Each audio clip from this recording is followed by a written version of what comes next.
Transport Minister Koh Boon Wan, who signed the MOU for Singapore, says it marked a significant milestone in the 3-year negotiation efforts. He said there'll be many economic activities that can emerge with this drastically improved connectivity. That's right, properly structured and well executed, the HSR can bring so much benefit to both peoples, and Mr. Koh said that much hard work lies ahead. But for the moment, we can pause and celebrate. The MOU also laid out the project's commercial model. The civil infrastructure will be paid for by both governments, but the provision of trains and other systems, as well as the operation of services, will be tendered out to private entities. Olivia Seong with the details. Like in most high-speed rail systems globally, the Singapore and Malaysia governments will develop, build and maintain the civil infrastructure like the train tunnels and stations. Authorities say this will allow the cost to be recovered over an extended period and avoid placing excessive financial burdens on operators in the initial years when ridership is still building up. Through international tenders, another company will provide and maintain the assets like the tracks, trains and signalling systems. 2 private operators will also be appointed, one for the domestic service and another for the cross-border service. They will lease the trains from the assets company and earn from train fares and other non-fare areas like advertising. Authorities say separating the ownership and maintenance of trains and systems from the operation of rail services will allow them to choose the best in class for each function. Now they add this model has gained traction in Europe over the last decade for both high-speed and conventional rail projects. The HSR project has already drawn much international interest from countries such as China, Japan as well as European states, and both Prime Ministers were asked how they would ensure the tender process is fair, objective and transparent.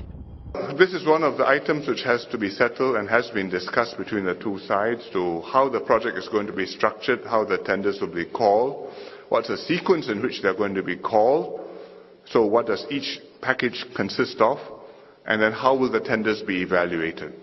So the structure has to be right, the execution has to be properly done, and when we evaluate the tenders, the evaluation has to be objective and fair and transparent, so that when we make the decision, we are quite sure that we get the best value and the best choice for the project. And it's something which both sides will be working closely together on. And because this project has attracted so much international interest, it is incumbent upon us to make sure that the process will be a very fair, transparent and objective process.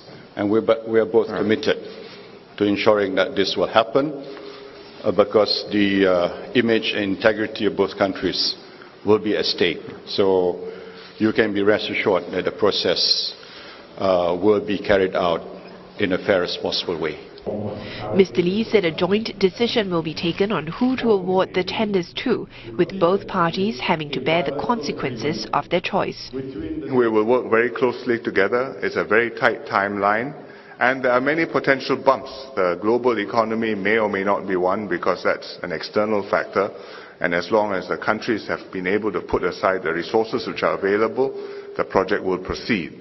But the project itself has got many complexities, and they all have to be put together like a very complicated jigsaw puzzle.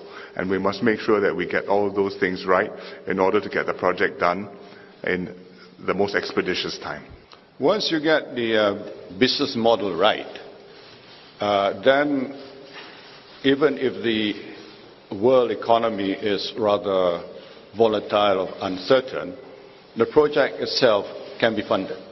And that's the most important thing. Both governments have also agreed to form a bilateral committee to manage and regulate parts of the project that impact cross-border services. A joint project team will also be set up to coordinate joint aspects of planning and development prior to the start of operations. And next month, an international tender will be called to appoint a joint development partner to provide technical support to both countries on the project.